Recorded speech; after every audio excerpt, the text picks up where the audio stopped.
They're yours. Hit that one more time. I am the number one determinant of the success or failure. Here we go. Of my students. Hey, y'all, you have a strong summer. Kick some butt next year. Thank you. Thank you. Appreciate you.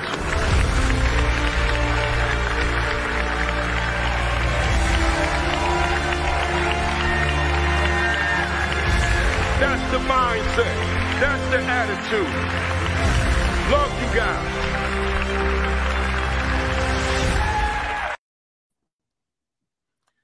And we are live.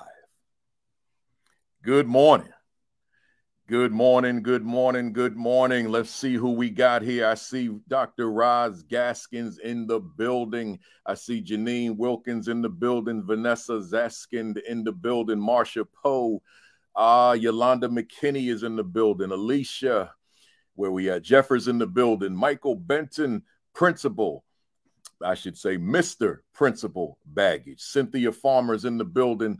Dorothea Boyd is in the building. Dot McKeever Jeter's in the building. John Herricks, my wife, the queen, Kimberly Broughton Kafele, is in the building. Renee Graham's in the building. James Wilburn is in the building. He said, let's bring some fire, man. We got some heat coming today. Let me tell you. We got Charlena Hottie is in the building. Otis Kitchen is in the building. Principal Otis Kitchen is in the building. Who else we got here? Jaylani Cortez, Aisha Santos, Sonia Meeks, Stephanie Stevens, Gerard Phillips, Kwame Simmons is in the building. Hey, Kwame, you are on my list. That list is just so long, but I got to get you on here, so just be patient with me. I got you. We got Rachel Wells in the building. Stacy Joseph. Coraline Flanagan is in the building. My man, homie, Lewis Saunders is in the building. Who else we got here, man? This thing jumped on me. Y'all coming in here quick, man. We got Rashard Davis in the building. Morgan Conyers in the building. Tony McClenny, Cammie Berry is in the building. Who else we got here? Tamika Jackson Hicks. Demetrius Scott's in the building. Marguerite Simpson Lacquer's in the building. Do me a favor, hit that share button as you come in here. Let them know we are here. We are here. We are here. Let them know. Who else we got here? Takesha High is in the building. Priscilla Dunston's in the building. I'm looking at somebody. I see Josh Tovar's in the building. Josh, give me a thumbs up or thumbs down if my reception's good. I forgot to plug into my router, and I see this little signal here. So let me know how I'm looking, Josh Tovar, because I may have to plug in into my router. Carla Giron is in the building. Rodney Richards is in the building. Byrianne Collins is in the building. John Few, Superintendent Peter Finch is in the building. Hey, Josh, let me know, or anybody, let me know if my reception is good, sound and video. Jessica Riley's in the building. Radhika Dinesh is in the building. I'm almost getting ready to go. Josh said, clean the mirror. So hey, Josh, does that mean the reception is good? I hope it is. Michael Griffith is in the building. Let's see it. Let's see. Oh, y'all telling me it's perfect. It's good. Okay, it's good. Okay. I forgot to plug into the router this morning. I'm home, man. I'm acting like I'm still at the hotel from the past 2 or 3 weeks. Let's see. Karima Anque is in the building. Nork is in the building. Hafiz Melton is in the building. We got Jersey representing. Charmaine Pierre is in the building. It's what we got. Byrianne said we looking good. So, okay, we good. I don't need to jump up and plug into that router. I guess we all right. So look here, y'all. It's 11 o'clock, man. I got a big time guest on today. We're going to be talking about some stuff today. So let me say formally to you, and by the way, before I formally greet you, hit the share button for me, hit the retweet button. We're on 4 platforms. Whatever platform you're on, let somebody else know that we are here for week number 108. So with that being said, good morning. Greetings. Welcome to week 108 of the virtual AP Leadership Academy. And as I always say, and as I'm always going to say, I don't know about you, but I think I know about you. I mean, you signed on. I tell folks all the time, I say, look, I love being on the road speaking to them audiences, man. And I had a great week this week. Oh, man, I had a week. I love doing that. But none of that. I mean, I could be on a stage of 10,000. And anybody that's a speaker, that's what you want. You want them big stages, them big platforms with them big audience so you can spread your message to that big crowd. But let me tell you something. None of it equates to this Saturday Academy. Because the difference is when you out in public, the folks, a lot of times PD, they there because they have to be there. But y'all coming on here on a Saturday morning, you chose to be here. So for that reason, let me tell you how I'm feeling in real time. I'm on fire. That's how I'm feeling, man. And I just need you to know that. But as I always say, I chose leadership. You chose leadership. And for that singular reason, you got to bring the flames. I mean, you don't have to be charismatic. You don't have to be a motivational speaker. But your energy within yourself, your enthusiasm within yourself, your excitement within yourself, your passion within yourself, that's got to be raging. That's the point I'm making. Because at the end of the day, while the youngsters are in the building, I'm talking to you, are the number one determinant. When I say you, I mean your leadership. The number one determinant of the success or failure of your school. So for that reason, you have got to be on fire. Woo! I needed to get that out of me, man. I tell y'all that all the time. I got to get that out of me. You know what I mean, Dr. Sheikah Houston, man. I just got to get that out. I can't do it in the hotel the way I need to, man. But when I'm home like this, oh, man, ain't nobody going to obstruct this. Look here, y'all. I got to bring it down for a minute. I got to bring it way down, way down, way down. Hit that share button, hit that retweet button for me. I got to bring it down because I got to go in a different direction before I bring up my guests. Last week, we ended the broadcast at approximately 12:30 Eastern Standard Time. 2 hours later, a white supremacist from Conklin, New York State, drives 3 hours to Buffalo, New York, and proceeds to shoot black people because he has a hatred for black people. So proceeds to take the lives of 10 black people because they were born black. I have been obsessed with Buffalo all week long. Those of you that follow me on social media, you know I posted a separate picture of all 10. I did, not the combined one. I did that later in the week, but a separate one for each one, just to pay homage, just to pay tribute to each individual, right? Each individual family. So you think about it. I'm not going to do my session today on Buffalo. We're still going to do what we do. But I told my guests, I can't start this without paying tribute to these 10 great people who lost their lives because they were born black. And I got to emphasize that. They didn't lose their lives because they were doing this, doing that, doing this, doing that, because they came into the world African-American, came into the world descendants of Africa, came into the world black. A white supremacist from a town, I want you to hear me, from a town that has a black population of less than 1%. So we're talking about a person, I don't even want to say a young man, a person who is not even around black people. Like, black people are not a part of your life. Black people are not a part of your reality. You live in a town that's 95% white. Black people are less than 1%. But because of your deep hatred of black people, you decide to go up there to Buffalo, 3-hour drive with assault rifles, and proceed to kill random black people. It's sick. And I've been obsessed with it for this entire week and will continue to be so.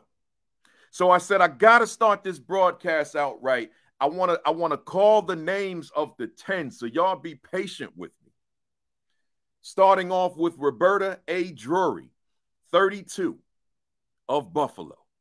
Marcus D. Morrison, 52, of Buffalo. Andre McNeil, 53, of Auburn, New York. Aaron Salter, 55, of Lockport, New York. Geraldine Talley, 62, of Buffalo.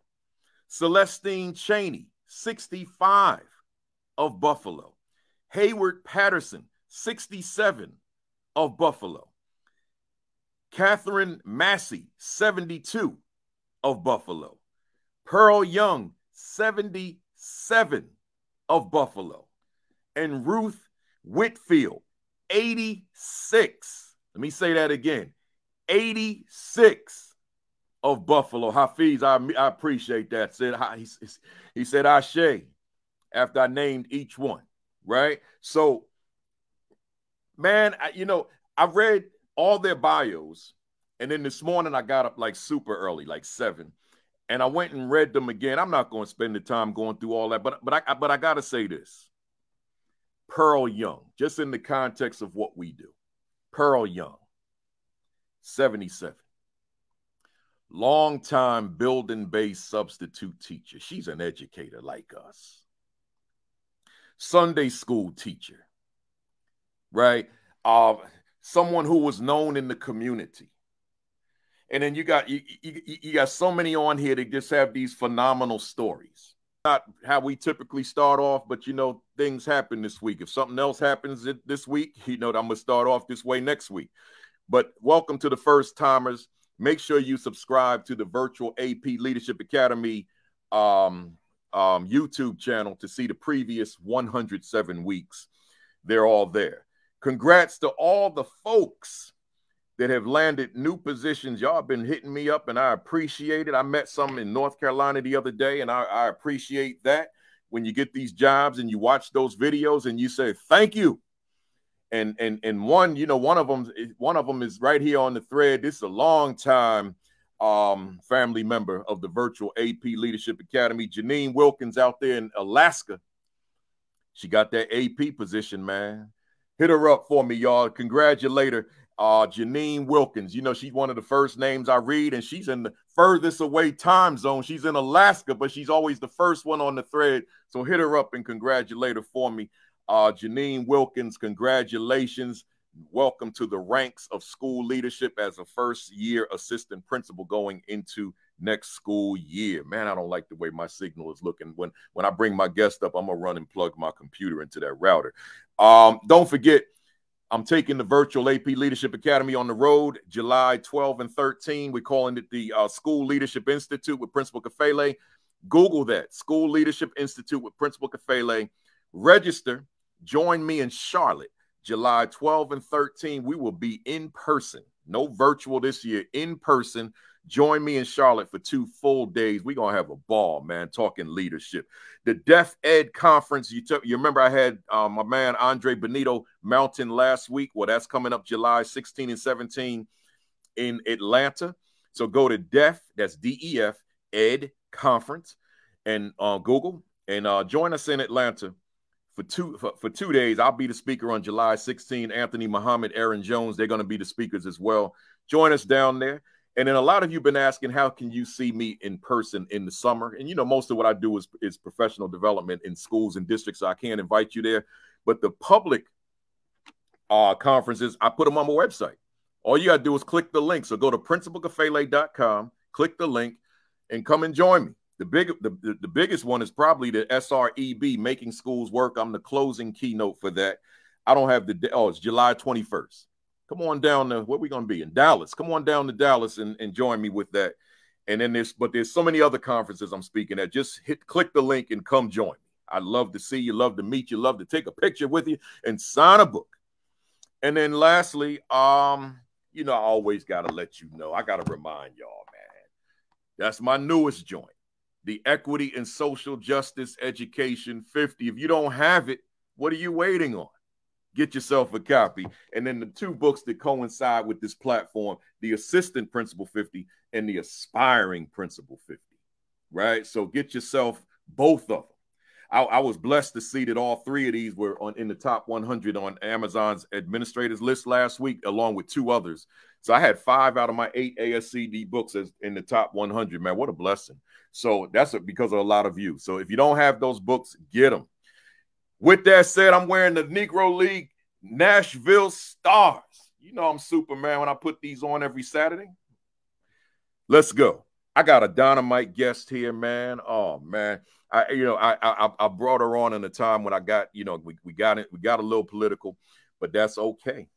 That's okay. She's a leader. She got thick skin, and you know, this is who she is too. So let me bring my guest, man. I've been excited about her being on here with me today and with us, because we're going to jump into some stuff. This is Jin Schwanke, who I've been calling Schwanke for a decade, man. That's okay. I told you. That's okay. Yeah. A decade, and now I gotta train myself.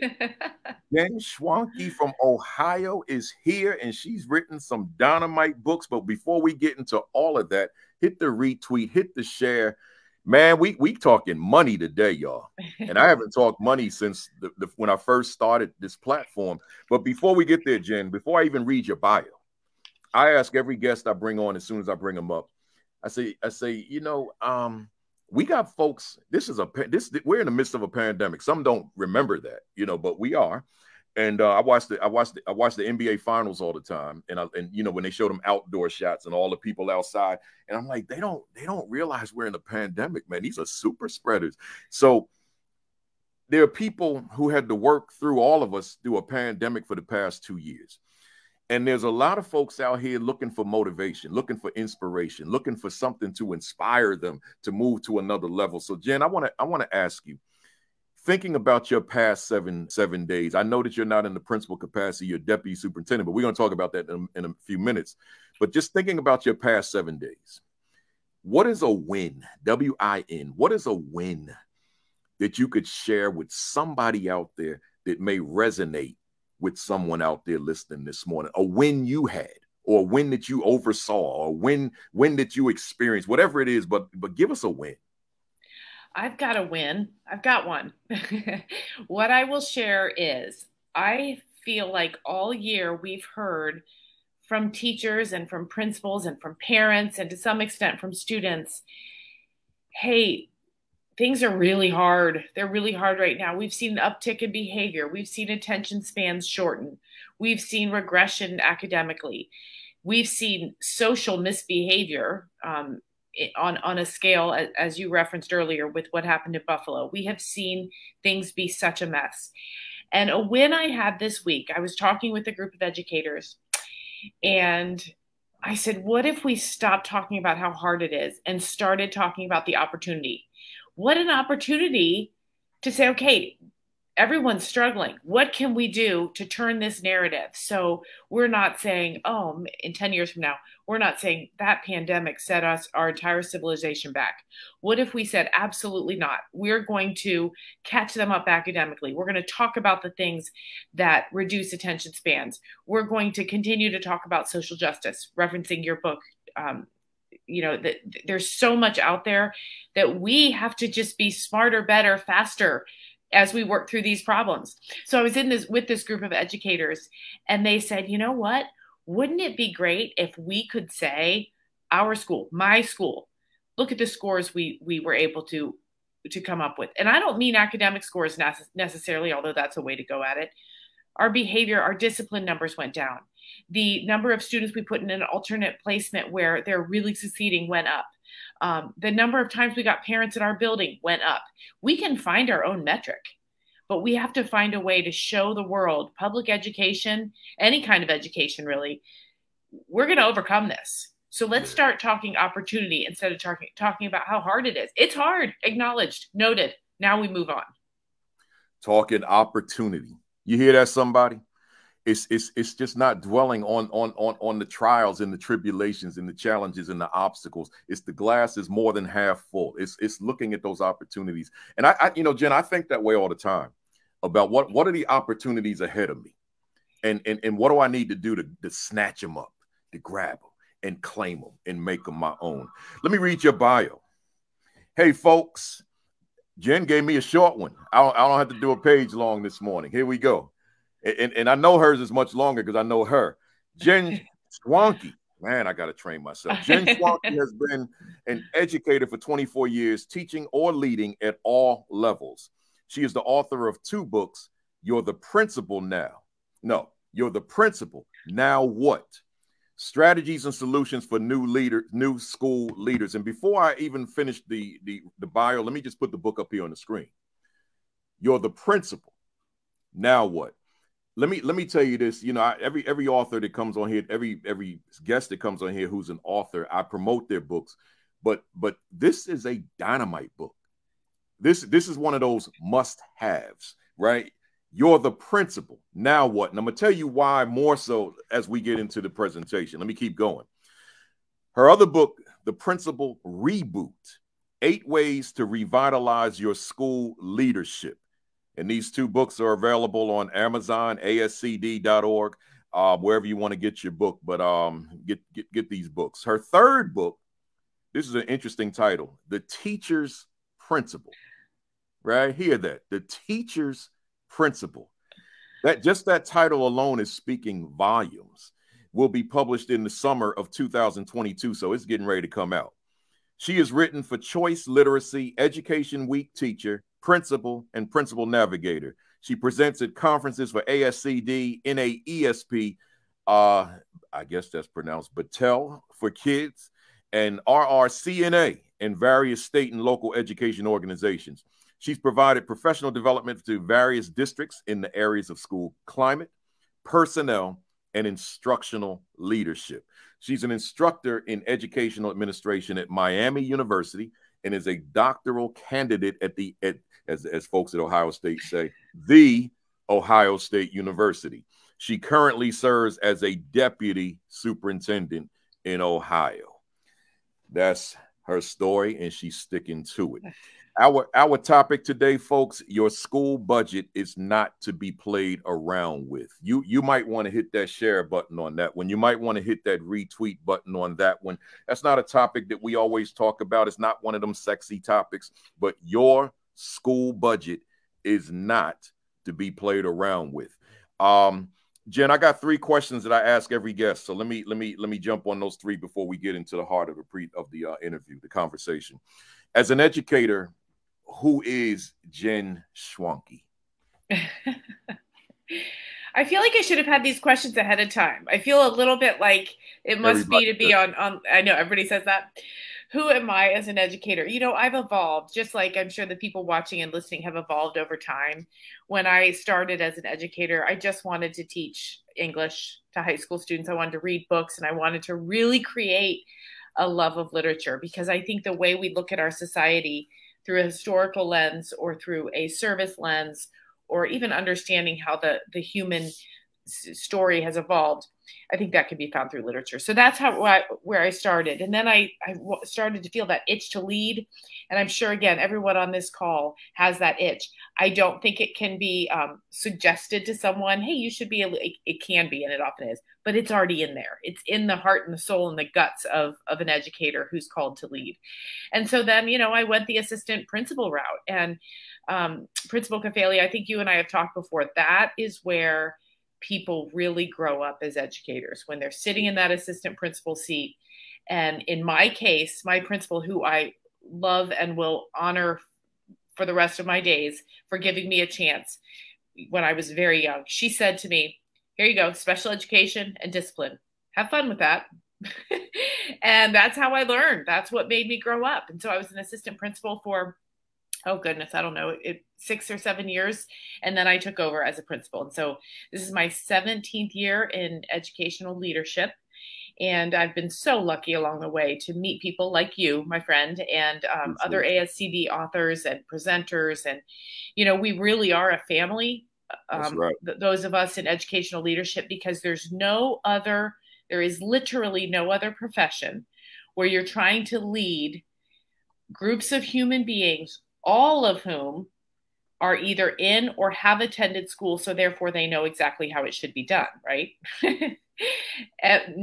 No one has the kind of job where we're trying to make decisions in a context where there's so many self-appointed experts. Yeah. Really aren't experts, right? So I think we're a family. I think we have to stick close together. We have to share our stories with one another, our wins, our losses. And I'm proud to be part of it. So right now I'm serving as a deputy superintendent, still in Ohio, and I'm working with a phenomenal superintendent. I'm learning from him every single day. And I'm, you know, every step that I take in this leadership journey has been an exciting one. That's who I am. I'm also a mom. I have two great kids and a phenomenal husband who puts up with me, and you know, just living in Ohio and enjoying spring as it comes on. And I'm excited to talk about money. I got to tell you, because people don't like to talk about that. It's an integral part of what we do. Yeah. But I think if we lined up 1,000 administrators and said, "Tell me about budgeting and money," they would all go, That's right. They would mumble, right? There's not confidence about budgeting. There's not confidence. And we're all scared to end up a headline by making a well-intentioned mistake that something will go wrong. So we're all a little nervous about it. So I think it's great we're talking about it. Yeah, we're going to dive into it. I appreciate everything you said. And you know, you said something, you know, those self-appointed experts. And you know, it's so much. I have to make myself not go into a whole other conversation around that because they're out there, and you know, with myself, I'm always, you know, I think about that all the time because there's so many of us out here saying so many different things, and I always got to remind myself, but Kafele, you did the work. Right? You did this work. So I'm not out here professing to be Kafele intellectual, Kafele scholar, Kafele researcher. I'm saying right from the start, I'm Kafele that did certain things, and let me share some of my experiences with you, right? I don't want to even come across like I know the world, because I don't. It's just in my little world, I did this. I had some success with it, and I want to share it with you, right? It's like the word equity. Oh man, you bring 25 different equity people in the room and ask them what's equity. You're going to get 25 different perspectives, right? 25 different perspectives on what equity is. So therefore, there's not even universality in the equity conversation, right? But I feel myself going in another direction. Let me stay focused. Hey, Jen, talk to me. Talk to us. What made you, you know, you're a very smart person. You write phenomenal books. There's a whole lot of content. Here you are. Last time I saw you, you were principal. Now you're deputy superintendent. That means you probably have superintendent aspirations, right? You're a professor at the university, right? You said no. Everybody says no, and then something hits them, right? So here you are, professor at the university. My question to you: why education? What made you choose education of all the things you could have done? And now that you've been in it for 24 years, what continues to fuel your passion to do it at a high level? I'm going to answer your question from the end of the answer. There's some work out there about finding your red rubber ball, which is the thing that makes you happy, that makes it play. Like when you were 6 or 7 years old, the thing that you want, that was like recess to you, right? There was joy and happiness and that feeling of such success in it. And that's what leadership is for me. And so leadership in education, I feel like it's at all levels. And what I mean by that is when I first started, I was a teacher and I was a coach of track, cross country, and basketball. I was a leader there. I was a leader of my classroom, of my students, of the parents that were part of my classroom community. I was a leader of a team. I was a leader when I became a track starter. I led track meets. I love leadership. I love being the one that brings people together and comes to solutions. And I feel like in education, there's not a job in education that doesn't have a component of leadership. And what I love about it is you start as a teacher and you hone those skills. Then maybe you take on a committee or a club or an advisory role you're leading. Then you may move into the assistant principal's role you're leading. So why education? Because leadership is everywhere in it. I have never felt like I was just a disrespected worker bee, because I had power in all contexts in education to make decisions that would impact students. So really your question to me was about purpose. What's your purpose in education? That's what I heard out of your question. Mm-hmm. And I don't want to be cliche, because this is something that rolls off their tongue. It's for the kids, but it really, really is. It really is. That's why we're all here. Nobody said, you know what, I'm going to join a profession that will take public attack constantly and have to figure out how we're going to pay the bills and how we're going to keep our community, our school community, our facilities updated. Nobody chooses that because that part's fun. The part that's fun is the students and those connections that we make with those students. And we've all had it happen. You know, we go out and get a sandwich at Jimmy John's and there's a former student. And that former student says, oh, hi. And you have that moment. So that's why education. And, you know, to get it back to our topic at hand today, I feel like there's parts of it that are very scary, and none of us feel confident or adequately trained in those areas. And that's one of them is budget. And I certainly didn't feel confident about managing a budget.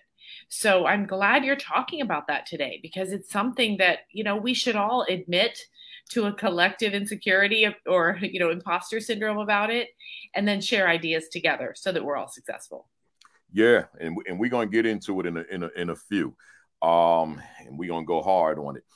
You know, Jen, when you consider all the reasons that one could become a leader, you just talked about being a leader.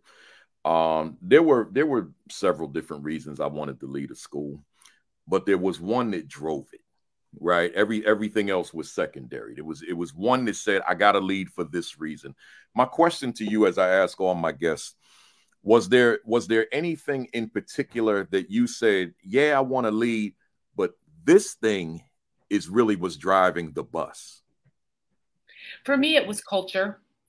Again, an overused term. We've talked about it a lot. School culture. I remain convinced to this day that in spite of how hard it is out there and how much attack public education is under, I maintain a steadfast belief that a principal's role in bringing people together, making their teachers feel supported, heard, seen, empowered, that is why we leaders must step up and lead. When they have that inherent skill to lead, they have to say, you know what, I can make this a great place to work. I can make this a great place for students to come. When students run into trouble, I'm going to be the one that puts those structures in place to help them. When parents aren't certain how to parent through a crisis their child's facing, I want them to call the school, say, help me. Because that's the word community is really a synonym in education for culture, I think. And we want every graduate to walk around the world saying, I loved my K-12 experience. I loved it. We don't have enough of that. There's a lot of research that shows students start loving school, and then in about 8th, 9th grade, they hate it. And then there's a rise again. But I want them to feel that they were supported. Not every day is going to be great. Kids tend to be really nasty with each other sometimes. There's all of that stuff we have to work through. But if they can feel like somebody saw them as they worked through it, that's the purpose for me. I love it. I love it.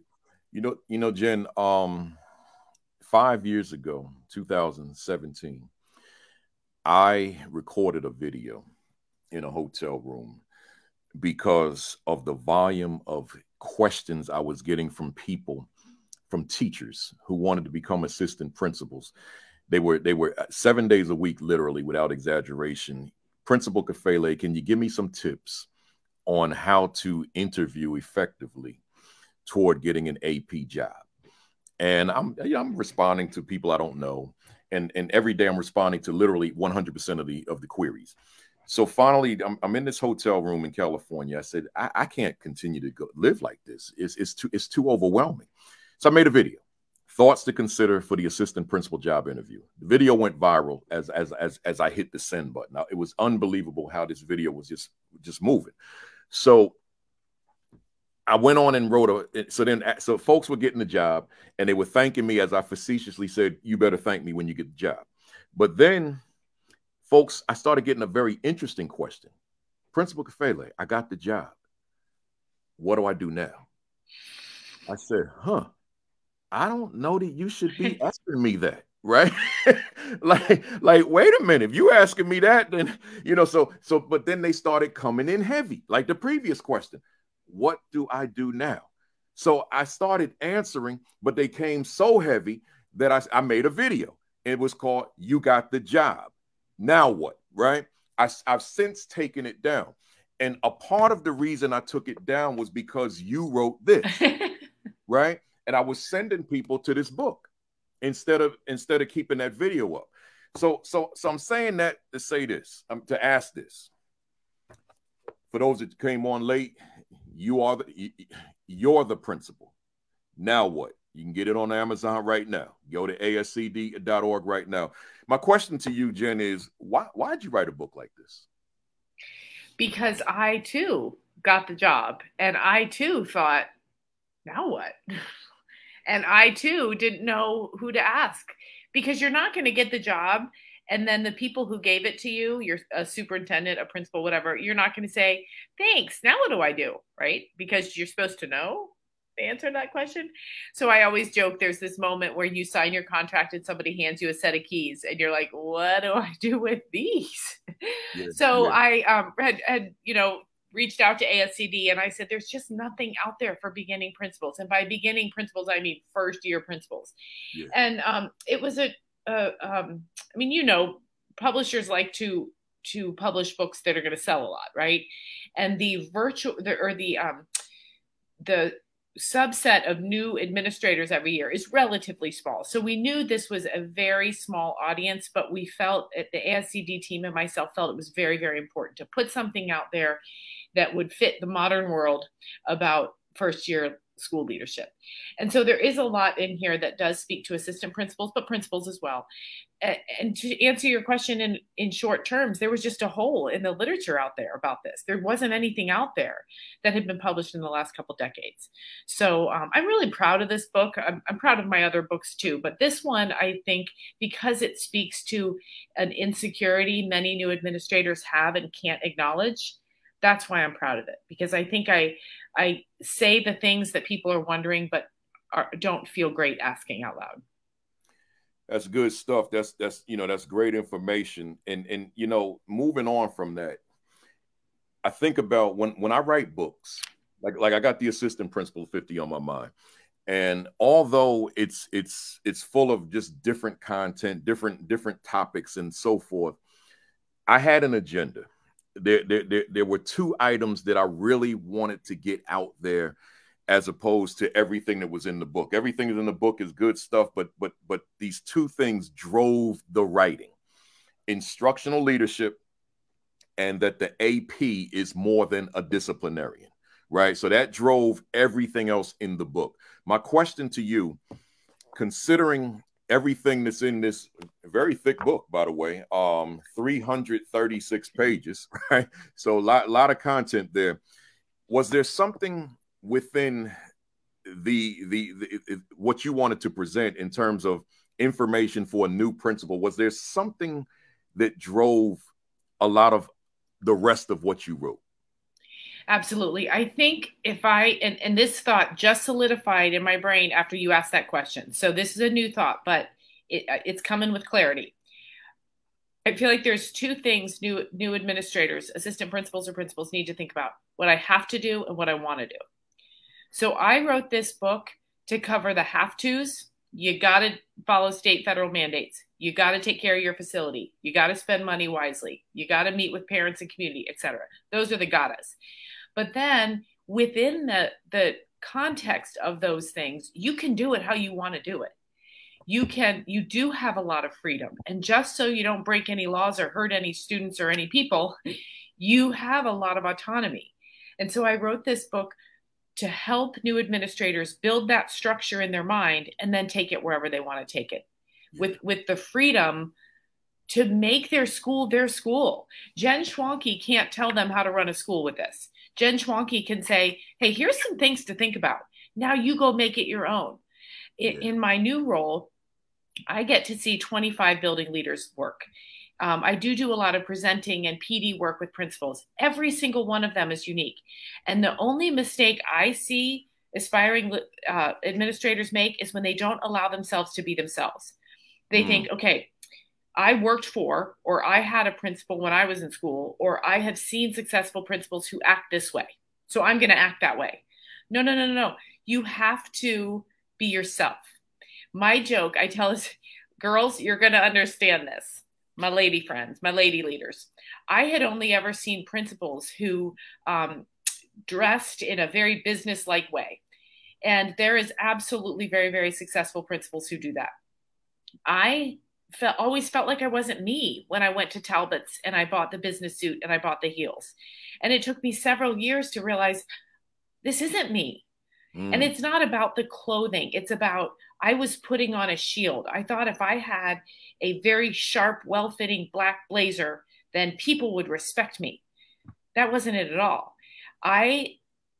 So again, it's not about clothing style, although that is a symbol for what I'm trying to say here, which is, if you are someone who laughs out loud and has a great time at work, do that. If you're someone who's more serious and guarded, be that. Yeah. Don't change who you are, because people see right through inauthentic leadership. You have to, whether it's the clothes you wear, the gifts you buy during Teacher Appreciation Week, the books you read, the color of the rug you put in your office, whatever it is, it should be you. And that's where I think people feel safe getting to know you as the leader, because if you're acting someone you're not, then they have two layers to get through. They have to figure out who you're pretending to be and then who you are. So authenticity is really where leadership can really grow.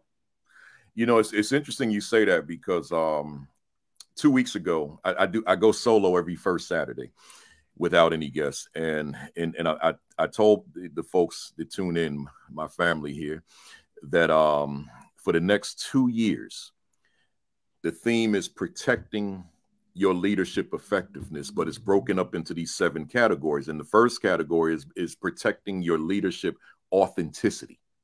So we talked about your credibility. We talked about your reputation. We talked about your brand, right? And those in 90 minutes of just talking about those 3 words in terms of your authenticity. And then we'll add some more every first Saturday. But that's so critical, that you are your authentic self, because if you're not your authentic self, then you're literally somebody else. Exactly. You have walked outside of yourself. Exactly. Right. So I got one more question before I get to these money questions. But I want to ask everybody. I'm getting ready to make an adjustment on my screen. So if we freeze, it'll only be for about 5 seconds. So just don't leave and think that I've shut down. Just I got to shut this Wi-Fi completely. I'm still here. I think we lost him. So if anybody wants to put something there in that chat to say if you can hear me. There we go. There we go. Oh, he's back. Good. I was talking while you were gone. I didn't know if anybody could hear me, but no. Okay. When you were talking, we were fine. Right. Okay, but now we good. Now I don't have to worry about this Wi-Fi anymore. We good. All right. So now I got this one more, and then I want to get to this money. That's why I said stay with me for 90 minutes today. Jen, you taught for 7 years, and then you became an assistant principal for what I believe was 4 years, and then you became pregnant, and you were grappling with the amount of time and energy with the work as an AP versus classroom teacher. So you ultimately went back to the classroom for that reason, because now you've got a young family. But about a year later, a principal, you say, man, this guy did his research. A year later, a principal, I guess he recruits you and tells you that I can work with you. You can be this AP, but still have your time with family. You came to this. I want to read. I highlighted something, folks. I want to read this to you because I want to get this verbatim. So you said, yet that short time back in the classroom had a powerful impact on me. I was shocked to realize that during the 4 years I had been an administrator, I had crossed over and let myself forget what it was like to be a teacher. Let me say that again. I had crossed over and let myself forget what it was like to be a teacher. That's crucial, folks. The person who was working closest with students, who spent so much time reassuring and managing parents, who was exposed to respect and support leadership decisions no matter what. In short, I had become the proverbial principal who was too mired in leadership to remember the perspectives of those whom I had been trusted to lead. I hope you heard that, folks. I got to read it again. I had become the proverbial principal who was too mired in leadership to remember the perspective of those whom I had been trusted to lead, meaning the teachers. That experience taught me a profound lesson. As a principal, I must cling fiercely to the perspective of the teachers and students. Woo! That's a lot there. So, and I'm trying to do a budget talk, but it was so much in that book that I couldn't ignore it. So I want to ask you this question. Based on what I just read, what advice do you have for our listeners this morning and those who will see the video later towards staying connected to their classroom roots, and how do they do so? Thank you for highlighting that, first of all, because it is something I have tried to commit to fiercely hanging on to those roots. It helps me to stay in teaching. And I know there might be some people on here who have goals to be an adjunct at some point. Do that if you can. The second thing is you have to stay close to teachers' true experiences. There's a lot of talk out there about administrators going in and doing a quick walkthrough, leaving a sticky note. All of that is valuable. That's great. But we have to continue to reach out to teachers, whether it's one-on-one conversations, whether it's those conversations in the hall, observing classroom, where we genuinely listen and we hear. So many times in leadership, there are barriers, right? Constant barriers. My husband and I joke, they're cardboard cutouts. You're trying to get somewhere and all these cardboard cutouts keep popping up. They keep jumping up and you've got to swat them down. What I would argue is you don't swat them. You see them. Okay, what does this person need? Why did this person jump up here with this question or this concern at this time? And so if a teacher comes to you and says, I just can't get all my data inputted like I've been asked to do, you can roll your eyes and say, God, work ethic, or man, why don't they budget their time better? Or oh, it's not even a big ask. For that human being standing in front of you, it's a big ask. It's too much. So you have to hear, this is a problem, and I am being asked to help solve it. That doesn't mean you say, give me your laptop, I'll input your data for you. It means, okay, we have a problem, let's try to solve it. And so that's how you stay connected to the teacher experience, is by never, ever, ever, not once, thinking that your lived experience trumps theirs. If you didn't have trouble inputting data, they shouldn't, right? If you didn't have trouble talking to a really angry parent, they shouldn't, right? Well, they might be. And they're telling you they are. So believe them. I think that helps me whenever I start to roll my eyes and think, oh, this leadership stuff, ugh. I just start thinking, but wait a minute, I'm here because somebody needs this from me. And why am I here? Because I believe in teachers. And that's how I'm going to lead. I love that. So I asked the question. I know the title of this is money, but it's so much in this book. And I want folks to just remember, when you transition, those of you who are APs, those of you who are aspiring, those of you who are new principals, those of you who have been in this thing, if it's perceived that you are detached or disconnected from the classroom, teachers will be talking about that. That'll be one of their main conversations in the classroom. she's no longer connected to the classroom. They don't understand what we do anymore. Right. And you can't give them that perception.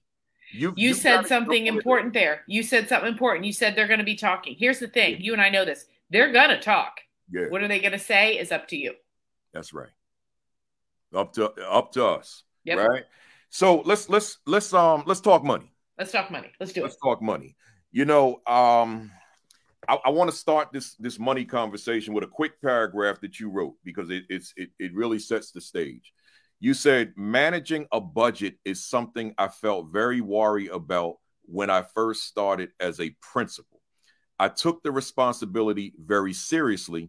I knew I was dealing with taxpayers' dollars, and I wanted to make sure I spent it responsibly. And secretly, I was afraid of making a mistake. I knew of administrators who had gotten into trouble for managing money poorly, making decisions that were too self-serving, or being careless about financial budgeting and record keeping. That paragraph alone resonated with me because it spoke to me. It spoke to my existence. It spoke to my reality, because I was that same person. You know, we're dealing with multi-million-dollar budgets, depending on the size of the school. And we're talking about public funding, public taxpayers' money, right? So I want to share this with you before I go to my question. I had this superintendent. I had several superintendents in my 14 years, but I had this one, and we had our administrators meetings twice a month. And not one meeting did this man not say the following: principals, there are 4 things that can destroy you. In fact, all of you watching right now and who will see the video, write this down, because I took ownership of what he said. He said, principals, I got 4 things that will destroy you, right? And we knew what they were because he said them every week, but he still said it. He said, sex, money, drugs, and sports, right? Let me say it again. I was nodding with the first 3. I didn't know what the 4th one was. Okay, yeah. Tell me more. Sex, money, drugs, and sports will destroy you. Now, I'm not going to get into the sex, drugs, and sports today, maybe for another time, right? But we dealing with the money. And he said, so if somebody's like, man, Kafele, you need to do all 4. I can't do that, y'all. It's already 12 o'clock, right? This is so much fun. But darn, I don't know about your listeners. I'm like, no, we need to go drugs and sports. So someone might be saying, but sports, what do you mean? Like you got illegal players on your team, right? To use that as an example, right? So you can't play with those 4. He said it to us. He was my superintendent for like 5 years. In every meeting, principals, sex, money, drugs, and sports. Don't play with it.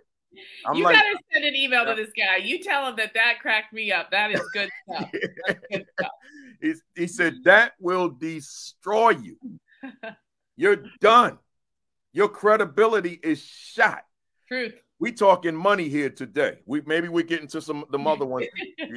that sex one could be an interesting conversation. Hey, and here's the thing. That's probably the one you don't need to actually talk about, because all of us have heard those stories. Yeah. And those stories don't just sit quietly. They come out of the woodwork. Yes. That's it. And I would be remiss if I didn't say the name I just put up there, Greg Sneed. He was just appointed to a principalship this week. So congratulations, Greg Sneed out here in New Jersey. Yeah, just appointed. So let's talk money here. You know, you said, I knew from the paragraph, I knew that administrators who had gotten in trouble for managing money poorly, making decisions that were too self-serving, and being careless about financial budgeting and record keeping. My question is, each of these 3 areas are crucial, right? Obviously. Are there, Jen, any legitimate excuses that a leader can make for being lax, deficient, or even ignorant in either of these 3? What do you think? Well, I think that anyone who gets in trouble in these 3 areas would by nature, by getting into trouble, they would be the type of person who would think, yes, there's an excuse. This is what I was trying to do. Intentionality is always positive. I don't think there's a single principal out there who'd say, you know what, I'm going to misspend some money today. Nobody does that on purpose. Right. So is there any excuse? Well, there's excuses. No, wait, let me say it this way. There's explanations, but I don't know that there's an excuse, because the rules about spending money are pretty clear, and every district is a little different with what expectations are. Somebody a moment ago put on there, I'm in Texas and sports really are a way that you can get in trouble. So what I'm going to say there is spending money in a sports driven community or environment is probably more, there's more scrutiny on where that money goes. And there may also be a little more latitude because more money should maybe go to sports in those environments than in some others. So part of that is knowing your school and community culture and knowing how to navigate that. But the three things that you, and Principal Kafele, stop me if you're going too deep here, but I meant each of these three because I had seen how it could go awry. And the first one was managing money poorly, not paying attention to how much is in the coffer, spending too much, not too long ago, I met with a principal in Oklahoma, and he said to me, I'm in trouble with money. I said, what'd you do? He said, well, I just wanted to make people happy when I went into the school. And so anybody who asked for anything, I bought it. And I said, okay, books, supplies. He said, no, risers, new bleacher curtain or a new curtain for the stage, we went to a one-on-one technology. I said, my God, you're talking about $90,000 and you just started your list. Why did you spend so freely? So that's a way that you can get into trouble. The second was making decisions that were too self-serving. I've seen administrators go in with what their passion area is. So as an example, a friend of mine who works in Wisconsin, he got a new principal job and he didn't like the way the facility looked. It was dated and, artwork on the walls from 25 years ago. So he wanted to rebrand. Smart, right? But he poured thousands and thousands and thousands of dollars into new pictures, wall art, those new trendy murals that are based on, they're kind of collages. It looked great. But what did his teachers want? More books in their classrooms. Mm. He could have gotten there with his branding effort, but just take a little bit more time. First, get the teachers their books. They need the books. The kids need the books. Do that first, and then make a long-term plan for the marketing. So a principal can achieve their what they want, but maybe not just do it immediately. So that appeared, he said, everybody thinks it was self-serving, that I wanted to make this place flashy and shiny and new. And I said, well, you did. Don't apologize for that.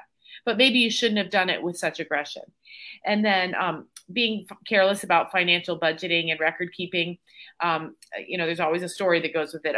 The year before I was hired as an assistant principal, someone in a neighboring district, it was an athletic director / assistant principal, and all good intentions. He hosted a huge event, and there was about $30,000 in cash that came from ticket sales. And he put it in his trunk and he went home for the weekend. Mm. He meant he wasn't going to take that money. He was going to deposit it on that Monday, right? But the optics of that and the fact that there was no accountability. Well, how do we know that 30,000 actually went home and not 40? And he was done. He was just sloppy. There was a system in his district at the time for a late night drop box at the treasurer's office, and he just wanted to go home. He was tired. It had been a long week. He thought, I'll keep it till Monday. And he found himself working somewhere else. Wow. Let's stay there for a minute. So, because we got so many new people on here, right? Aspiring people, new folks, assistant principal, etc. So the intentions were good. Yes. Right. It wasn't that he wanted to pocket the money. No. The intentions were good, but sometimes you just don't have that wiggle room. Exactly. Despite the fact that you're a very nice individual, your intentions are very good. You're all about children, but there's certain things you just cannot make mistakes, especially when they're egregious or just so obvious. You just can't make mistakes. You've got to dot your I's and cross your T's and make sure when it comes to money, sex, drugs, money, and sports, when it comes to money, that you are on point 100% of the time. Now, we are human. We're not perfect, but you better try to be. Exactly. When it comes to the money. Well, and I don't want to scare anyone. I don't think that this is. You got to, though. But right. And here's what I would say is you don't need to be scared because there are rules in place and there is always someone who can advise you. So if you're thinking, I wonder if this is a good choice, you just got to ask. Ask your treasurer, ask a colleague, ask someone, a veteran principal, pick up the phone and call somebody from another district, outline the scenario.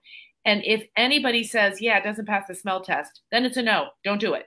Because if even one person that you trust says, oh, they're trying to save your job, so listen to them.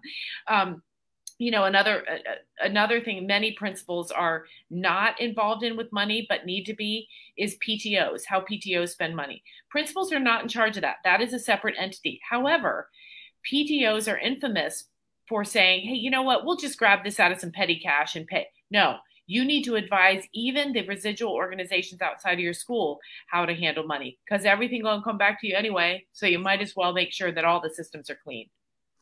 This is such a critical conversation, because a lot of times, when we talk school, when we talk school leadership, we're talking instructional leadership, we're talking school climate, we're talking school culture, we're talking equity, we're talking SEL, we're talking all those things, but we're not always talking money, right? We're not always talking school finance. We're not always talking school budget.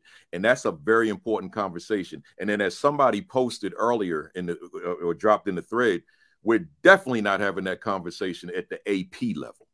So now the AP gets the promotion or gets the appointment to the principalship, and maybe they were proficient in those aforementioned areas, but the budget, and that budget's going to be thrown at you as soon as you walk in the building on that first day.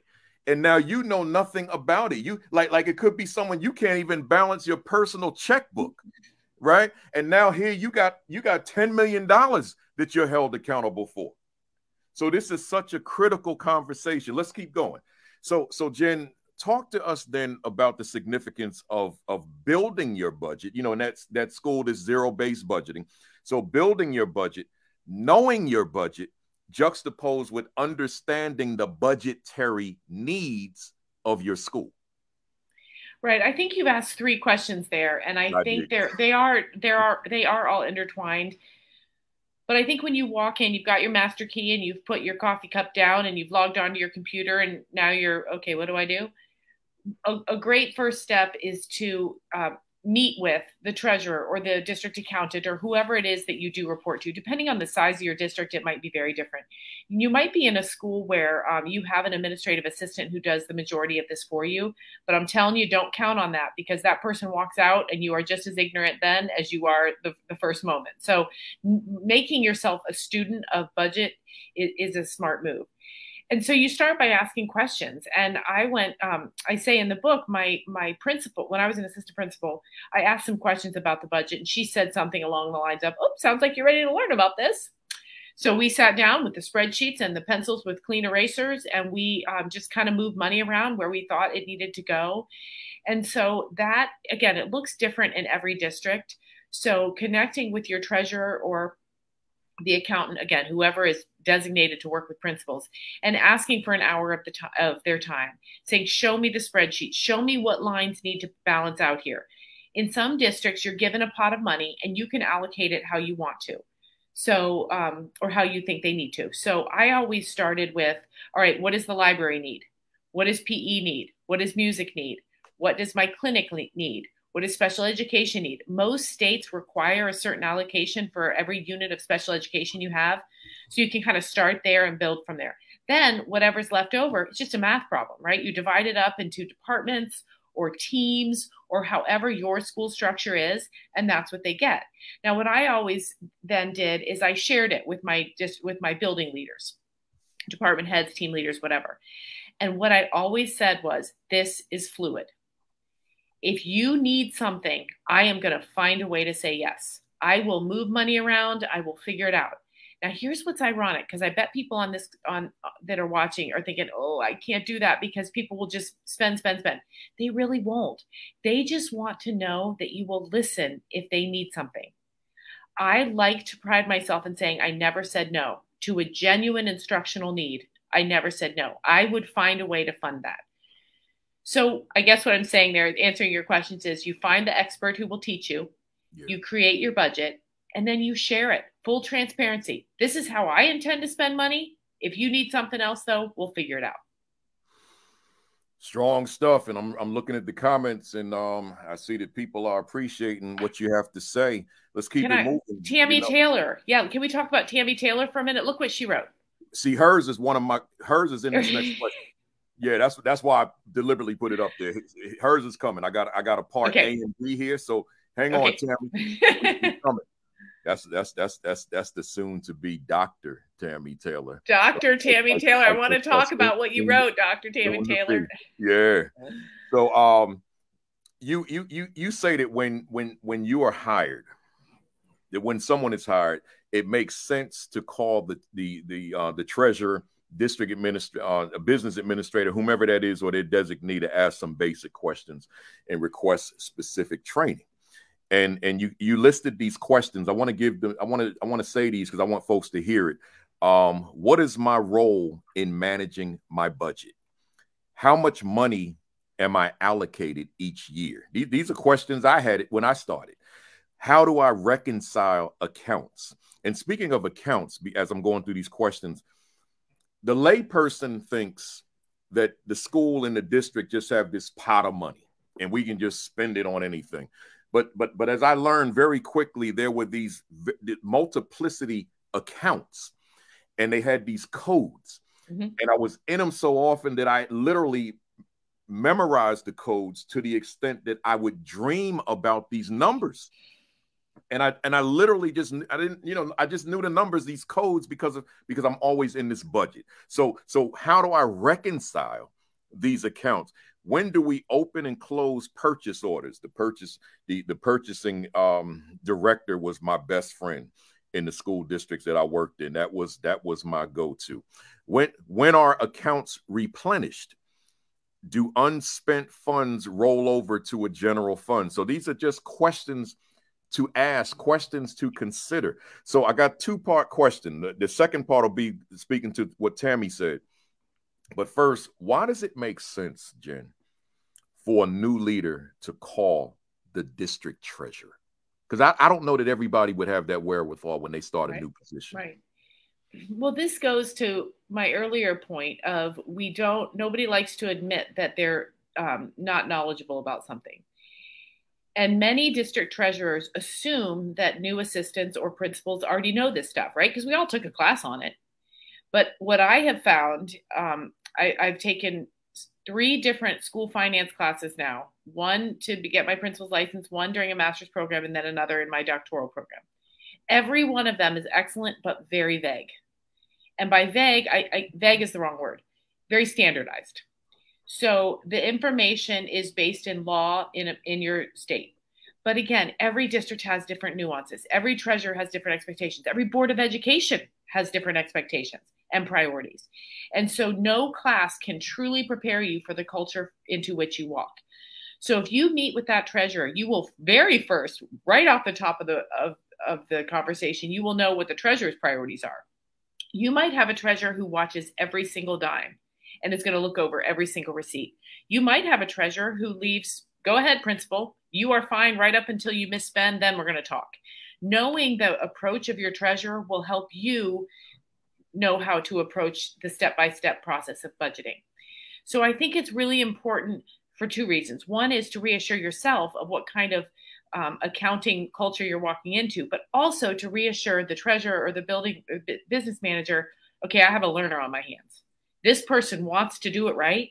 This person's asking the right questions. This person wants an hour of my time to make sure that they won't mess up with money. First step to building respect with the people who spend money is when you ask for their time. You ask for training. I always think when someone comes to me and says, teach me, I think, this person's going to be all right.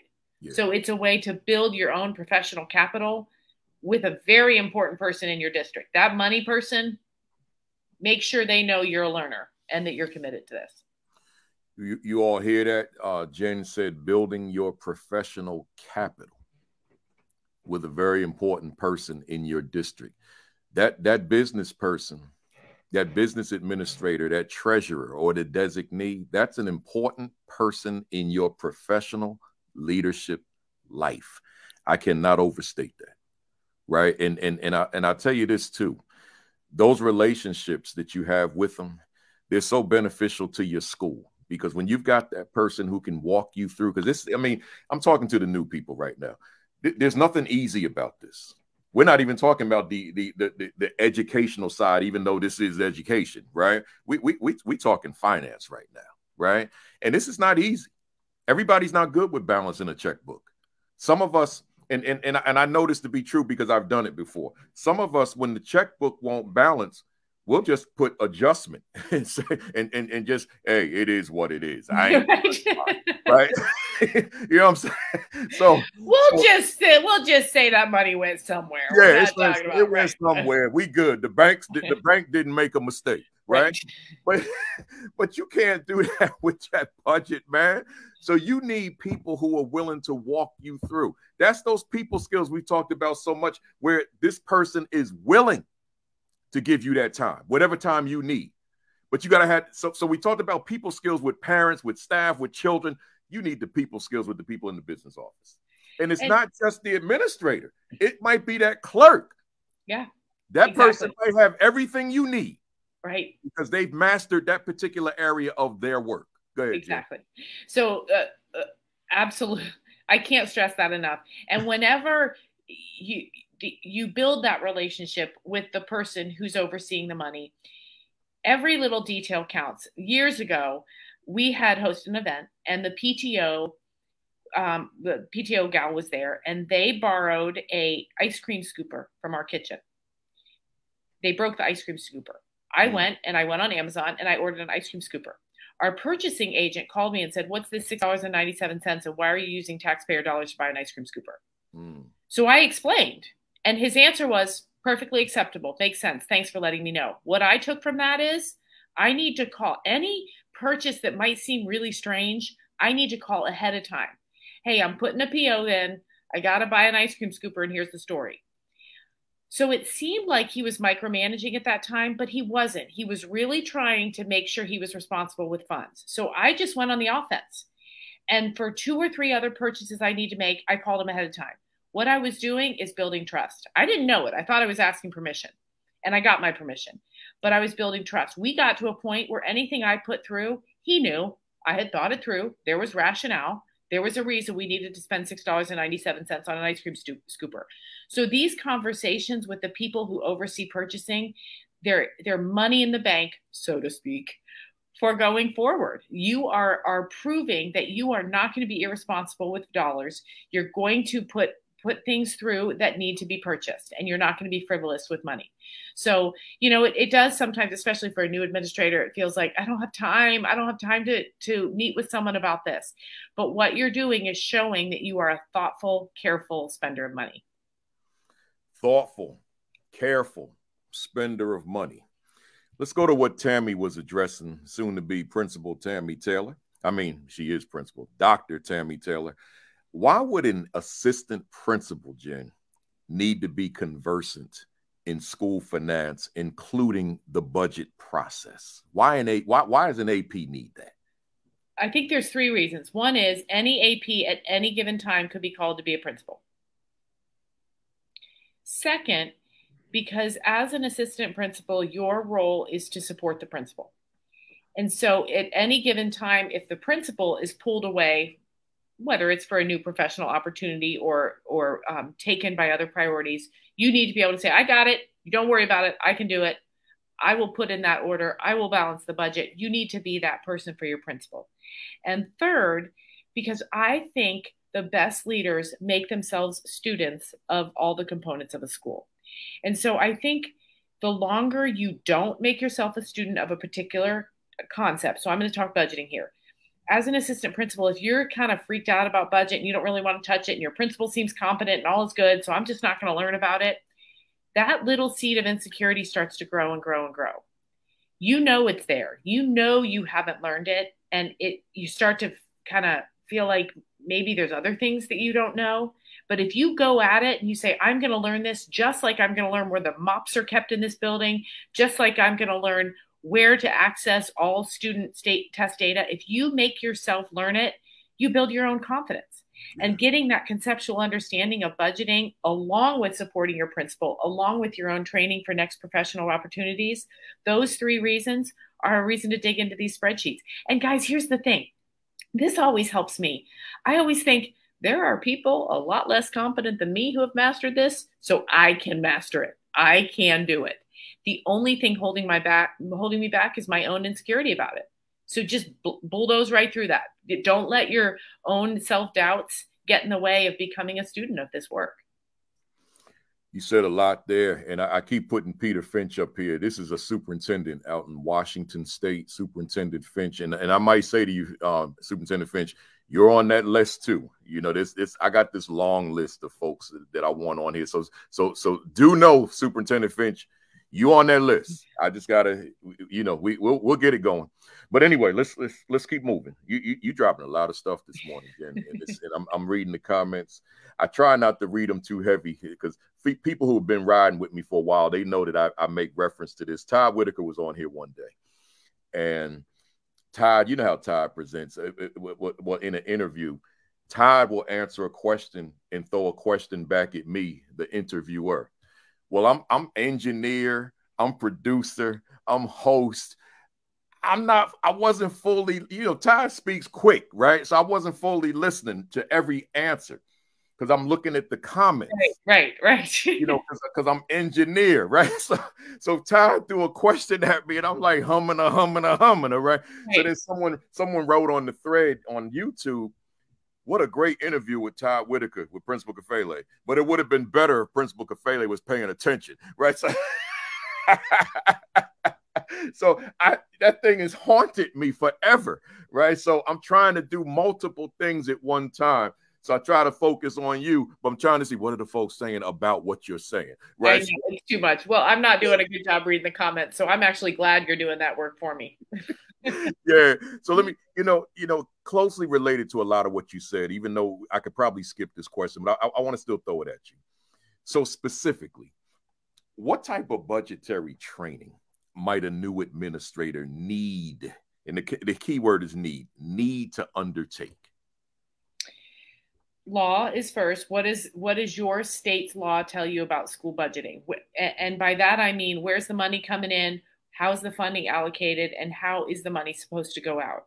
And that can happen with most states. There has been a pretty decent book published about school finance in that state. So you can kind of look at those.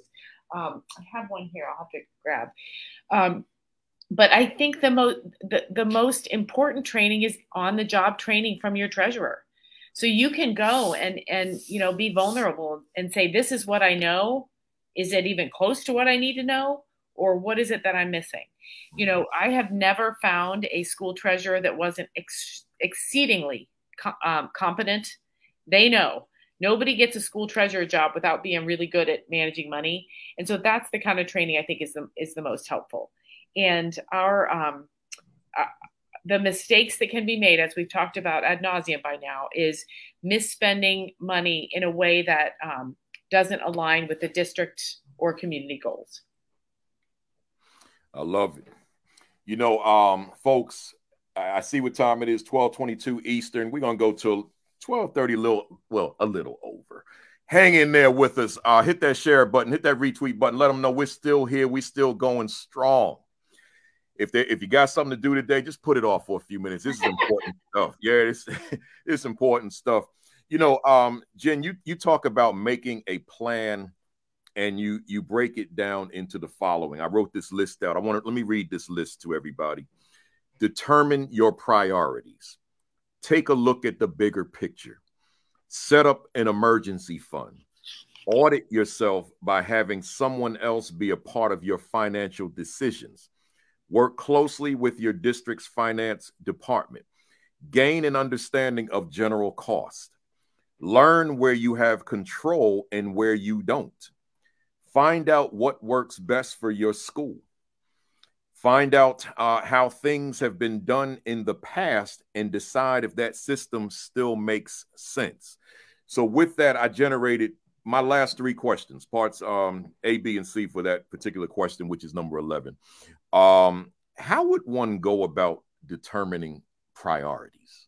Because I may not know. Right. Remember the story I told about the principal I worked with who had prioritized branding the school and making it look a little better. Yeah. Absolutely a sound priority, but it wasn't what the teachers and the students needed. So making a priority list, I think, involves thinking about what you want and then asking a leadership team and really hearing them. So if you sit teachers down and say, okay, here's one of the things I want to do. What do you want to do? And if you hear them say, we don't have enough classroom library books. We don't have enough manipulatives for science. Our science labs are non-functioning. Whatever it is they say, you listen, you make a list. And if you do have a small leadership team, don't do this with a big leadership team. If you have a small one, maybe they help you make those priorities. Okay, first we're going to do this, then we're going to do this. It's exactly like you do in your home, right? This much needs to go to the mortgage every month. This much we're going to spend on food and transportation and travel. And then here's what's left over to maybe buy a new rug or to go to the zoo over the weekend or whatever.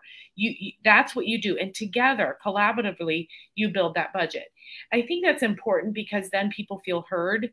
They feel like their priorities are on the list. And even if you have to say to them, hey, this is a priority, but not till year 2, or this is a priority for you, but it's not for the overall building. So let me think about alternate ways we could fundraise, grants, PTO, or whatever to meet your priority, since it doesn't fit into the school priorities. So that's all part of developing what your school needs first, exactly like you would do at home. Yeah, there you go. Why would I want someone else to be a part of my financial decision making? Well, so that you don't look like a arrogant, inflexible jerk, right?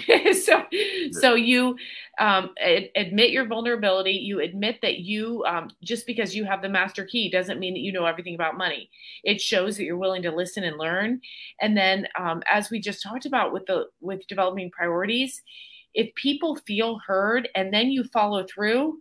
Okay, I'm going to buy every teacher 25 new classroom library books next year. And then you follow through. People are like, oh, that person does what they say and say what they do, and we're good. It's about building trust. So the other part to this is we haven't talked probably nearly enough about an accountant you might have in your building who actually does the moving of money around, who actually oversees the spreadsheet and talks with the treasurer's office. That other person might have an institutional historical knowledge about how money was spent and using them to know how things were in the past and whether it was a positive or a negative experience for the teachers and the students. That teamwork will be really instrumental in making sure that as an assistant or as a new principal, you're establishing, hey, I'm here and I'm a team player. I'm not the king on a throne. I'm just part of this whole entire machine moving forward. Love it. And then that last point that you made, I'm gonna read it the way that you wrote it first before I ask the question. Find out how things have been done in the past and decide if that system still makes sense. So my question is, as a new leader, how would I really know whether or not a previous system made sense? And how would I know what to replace that system with? Okay, you know what? I was principal of 2 different buildings. One of them, when I took over the budget, there was $87 in it.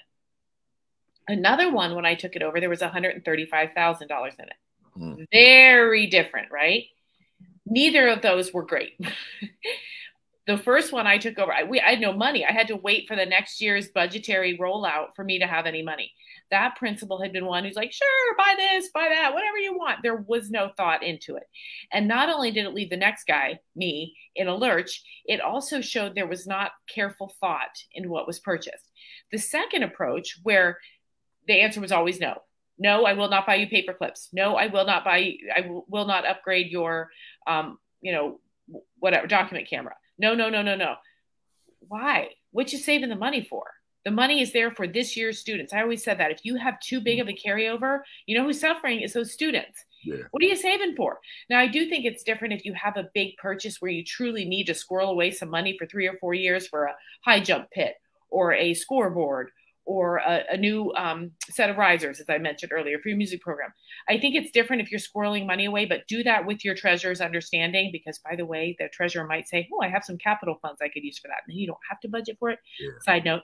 But I think finding out how things have been done in the past, maybe you had a principal who did it exactly how you want to keep modeling it. Great, do that.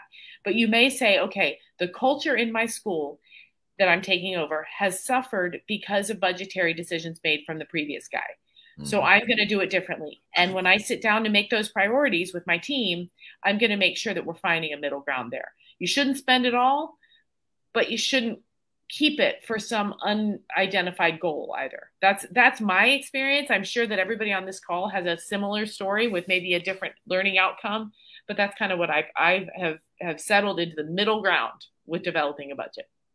You know, you said something that I don't want to gloss over.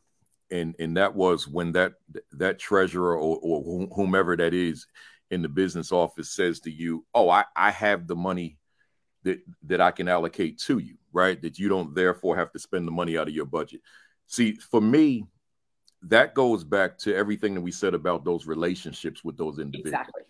Because if I don't have that relationship with you, that person may not look out for you. Right. Exactly. That person may not look out for me. And it doesn't mean that person's doing something illegal. It doesn't even mean he's showing favoritism. Right. It's just this person has this money and you and I have this relationship. Right. So I'm going to let you know, no, right. Hold that money for something else because I can take care of that on my end because I've been there a million times. Exactly. And let's take it one step further. You don't want to be the one that's constantly squawking about not having enough money. If you call the treasurer, I don't have enough money for this. I don't have enough money for that. They're going to put you in a box where you're not a team player, you're complaining, and you're not a problem solver. Save those SOS calls for when you really need them. Yeah. You know, I just have to replace all the cellos in the music department. I can't go one more year with these squawky things. If you haven't called the treasurer in X number of years and asked for anything, the treasurer might say, you know what, I'll figure it out for you.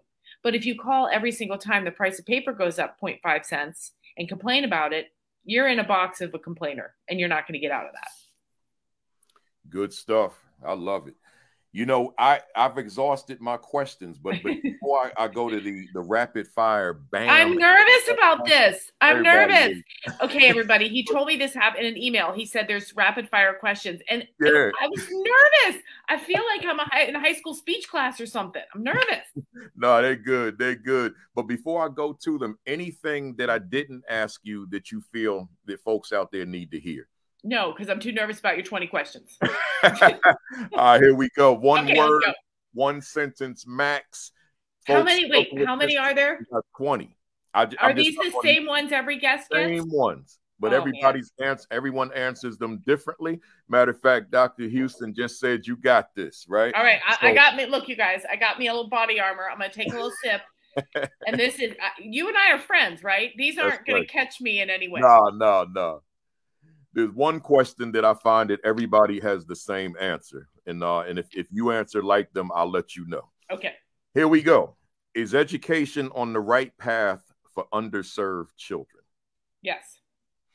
Can true equity occur in America's schools for Black, brown, and other underserved students? Not unless everybody gets on board and sees what's happening. Does Jin Schwanke's work contribute to the progress we desperately need? Yes, I hope. If you could do a reset on your life, would your line of work be different or the same? Exactly the same. Why do you continue to do this work? Because it matters. What fires you up within the work that you do? When everything's clicking, when everybody's on the same path going in the same direction. What do you dislike about the work you do? Uninformed and closed-minded thinking. What has been your greatest victory in this work? Seeing students who have no confidence and no one to advocate for them find both of those things. What has been your greatest mistake in this work? Forgetting that it's all part of a team. When I'm working alone, that's a mistake. And I've made that mistake multiple times. So we'll just put an S onto mistake, say many mistakes. Yeah. What has been your greatest challenge in this work? Keeping my promise to myself to always be the most positive person in the room. Are you proud of your first year as an assistant principal? I was so tired at the end of my first year of assistant principal that I wasn't feeling pride, but with the gift of 18 years of rearview mirror look, I'm very proud of my first year.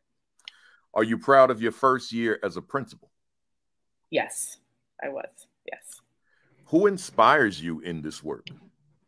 All of my friends like you and like Todd Whitaker and William Parker, who I do a podcast with. He's so inspiring and so positive. All of the professionals that are out there saying, hey, here's a little something I know, and sharing it with the world. They're my inspiration. Love it. What are you reading right now? I am reading a book called Drink, and it's about women who, under the pressure of leadership and being breadwinners and having more say in the world, are increasingly making poorer decisions about their own health. Sounds like a powerful book. What book do you recommend for our viewers this afternoon now? Read The Sum of Us. It's a book about how inequities for people of color in our country have such a deep history, and many people who grew up without the context of living as a person of color cannot possibly understand how even decisions like closing a swimming pool in Alabama have implications for our nation's schools. It's an amazing book. Another book that I encourage anyone to read is Something Must Be Done About Prince Edward County. This was a book about the aftermath of Brown versus Board of Education, which I have made myself a student of Brown versus Board, because it has been many years and we are still dealing with the disastrous consequences of this decision. The decision was not a bad one. How it was implemented was devastated many students' experience and the careers of many people of color. You know, I should keep going, but I spoke in Prince Edward County. I spoke to the administrators, and I couldn't even start the presentation without referencing that history. Yep. How they shut that entire shut it down. Yeah, shut it down. Yep. Let me keep moving, because then I'll be on a whole other conversation. What do you want to accomplish that you haven't accomplished yet? Well, I'm almost finished with my doctorate. That will be an accomplishment I'm proud of. Yeah, that's big. That's big. Are you satisfied with where you are professionally now? Absolutely. What could you say to a viewer out there who continues to face closed doors? Persevere and be confident in your own journey, but also listen to why the doors are being closed and see if there's something you're missing, and find ways to open them. And before I go to this next question, I just put the two titles you gave us because people were asking you to repeat it, but now Dr. Sheikah Houston wrote it. So there they are, folks. Thank you. Yeah, thank you. What could you say to a viewer out there who's lost their fire?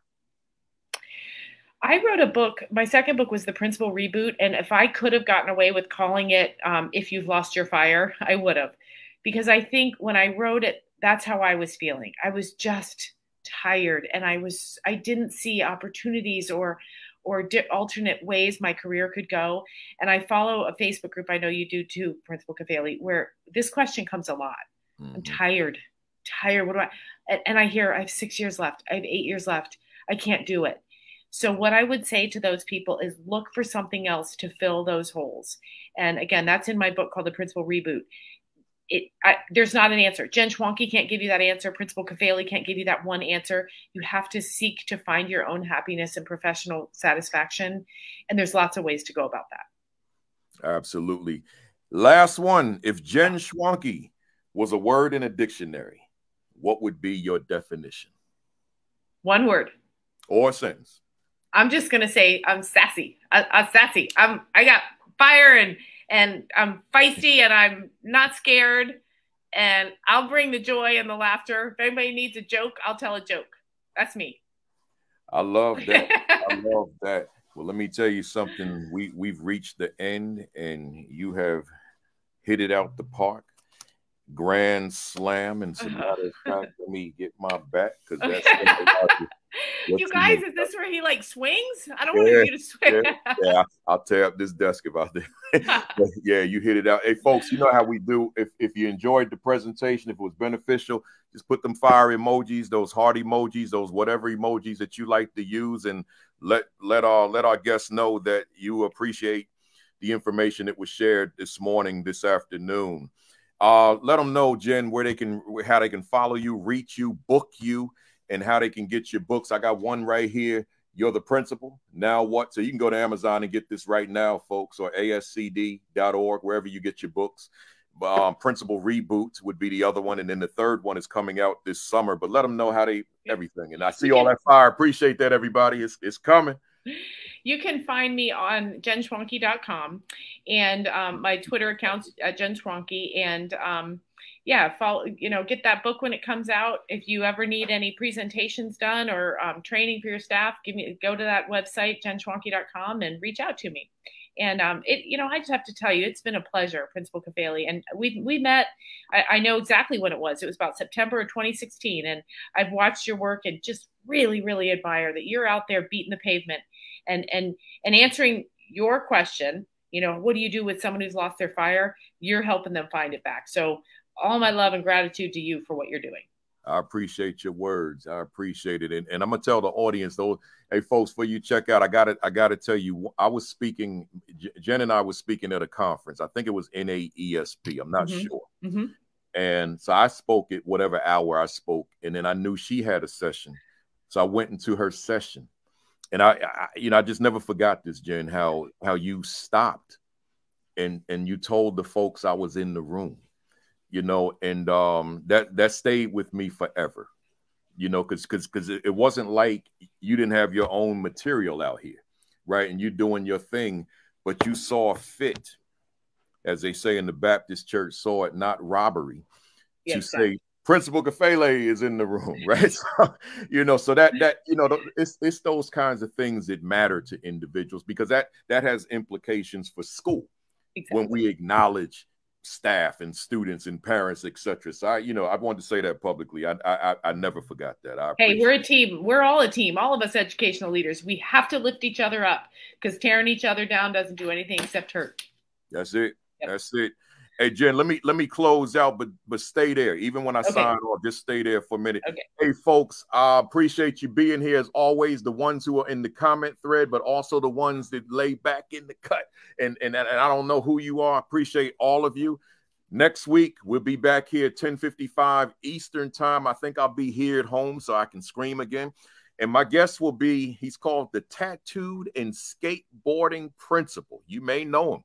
The Tattooed and Skateboarding Principal, Hamish Brewer, author of the book Relentless. He'll be with me. I just talked to him yesterday on Twitter, and he said to me, it's going to be epic.